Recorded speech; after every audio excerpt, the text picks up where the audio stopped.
the evidence, as far as I can tell, is clear that as soon as you make people rich enough so that they're not living hand to mouth, then they start to become concerned with environmental degradation. Yeah. And so the biggest contributor to pollution, you could make a case, a strong case, the biggest contributor to pollution isn't wealth, but poverty. And that if you raise people out of poverty, then they start to manage their environments properly because they can afford to look at the long run. And so you'd think that for the radical types who are hyper concerned, according to their own self-description, with poverty and oppression as well as environmental degradation, that they would look at the facts and say, oh my God, we can have our cake and eat it too. The faster we make people rich, the better off the planet is going to be.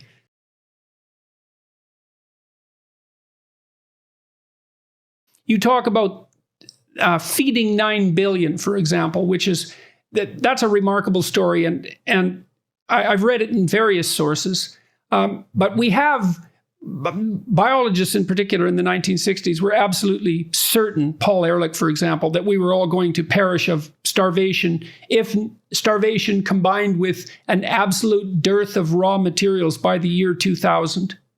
And that hasn't happened. It's decided. Now, the biologists might say, the Malthusians might say, yeah, well, we got the time frame wrong by a couple of decades, but, the other shoe is still going to drop. But nonetheless, when you make a prediction, you have to include a time frame, or it's not a prediction.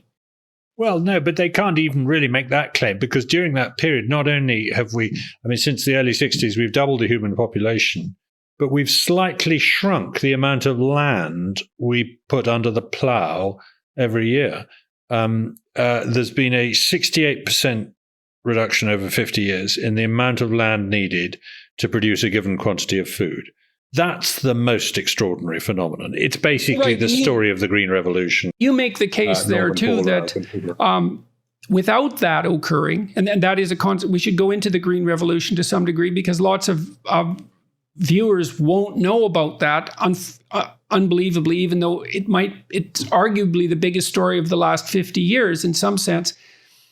You make the case that had the Green Revolution not taken place, and so that was partly a consequence of careful breeding of new foodstuffs like dwarf wheat and the manufacture of nitrogen-fixing fertilizers, we would have already used up land space equivalent to more than the entire Amazonian rainforest. We would have converted virtually all arable land on Earth into food production, and we haven't done that. And in fact, I believe now there are more trees in the Northern Hemisphere than there were 100 years ago. Oh, yes, definitely. The whole world is now reforesting fairly rapidly. When I say the world is net reforesting.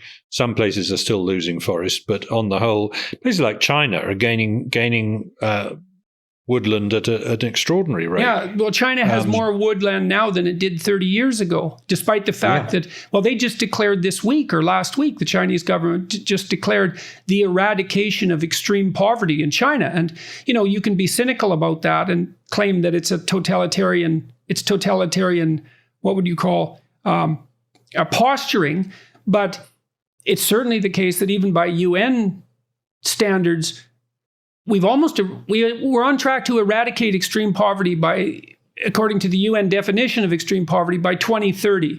And we've halved it from the year 2000, I believe, to the year 2010. It was cut in half. But it's absolutely phenomenal. 60% of the world lived in extreme poverty when I was born. Today, it's less than 10%. That's the greatest achievement of any human generation ever. Nobody's lived through anything like that in the past. Yes, and that despite the fact that the population, tripled? Yes, certainly 2.5 times. And nobody saw it coming. And it wasn't planned even. Most of it came about because of, relatively local innovation. To make farming more efficient and things like that. And the amount of calories available per head has gone up on every continent, including Africa. There is still extreme poverty and extreme hunger and malnutrition and nutrient shortages and so on. But the thing I always say to environmentalists is, why do you think it would motivate people to tell them that this problem is insoluble? Why not say, look how well we've done in the past. Why don't we try and do just as well in the future? Well, it's especially the case. This is something that really confuses me too, because I partly generated a UN report, or contributed to a UN report about 6 or 7 years ago on sustainable development. And I had the same sort of realization that you described, was that on all these dimensions where we were supposed to be, careening towards catastrophe, we were in fact doing better and better, with the possible exception, I think, of oceanic management. But we don't have to get into that. I agree with that. Yeah. The oceanic management is a catastrophe, but it could still be rectified, and it seems to be a tragedy of the commons catastrophe. Yep. And in any case, everywhere I looked at the actual statistics, the evidence was that things were getting better fast, and like really fast in an unparalleled manner. But what really got me was that the evidence, as far as I can tell, is clear that as soon as you make people rich enough so that they're not living hand to mouth, then they start to become concerned with environmental degradation.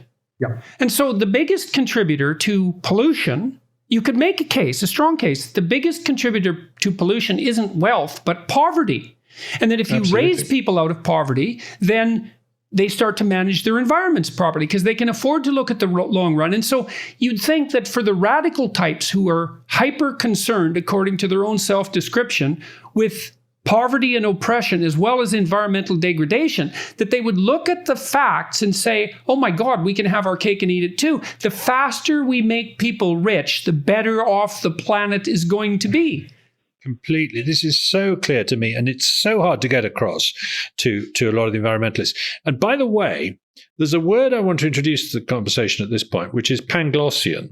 People sometimes accuse me of being panglossian. Dr. Pangloss, as you remember in Candide, in Voltaire's novel, is someone who says he's a caricature of Leibniz, and he says that all is for the best in the best of all possible worlds. And yes, Lisbon has been destroyed by an earthquake, but that must have been because they were evil people, because God wouldn't do a bad thing.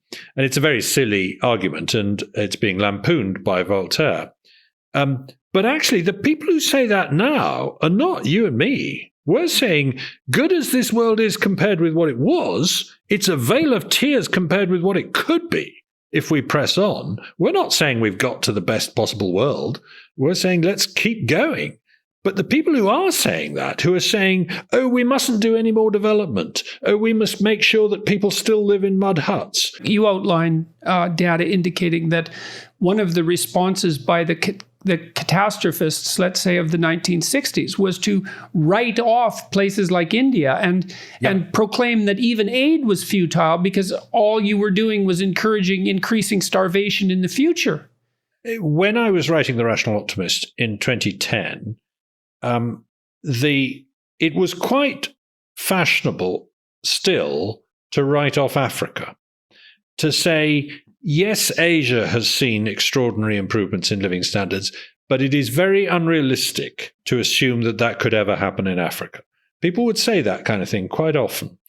And in my book, I said, look, even in Africa, we are seeing incredible improvements. Well, the fastest growing, and so I got criticized by a reviewer in the New York Times for using the phrase "even in Africa." That showed I was a racist. Apparently, you can't win, can you? I was saying the opposite.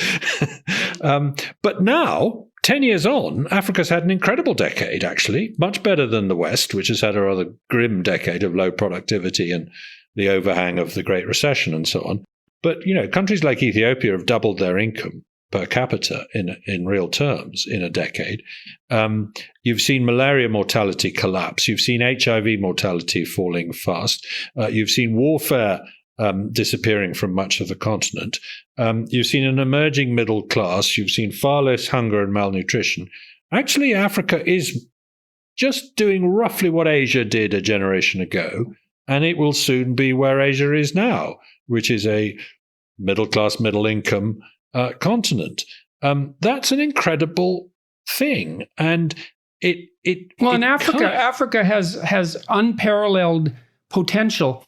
I read an analysis probably 15 years ago.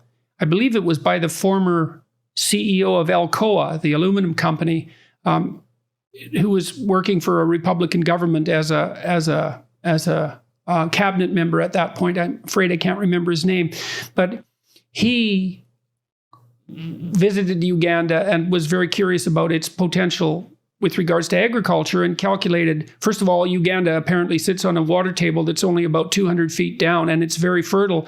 He calculated, and maybe this wasn't his calculation, but he reported that Uganda alone could feed all of Africa. Yeah. And so there's no reason to assume that, despite the fact, for example, I think it's Nigeria is on course to be the world's most populous country by the year 2100. I think the demographic projections are that it will surpass China by that point.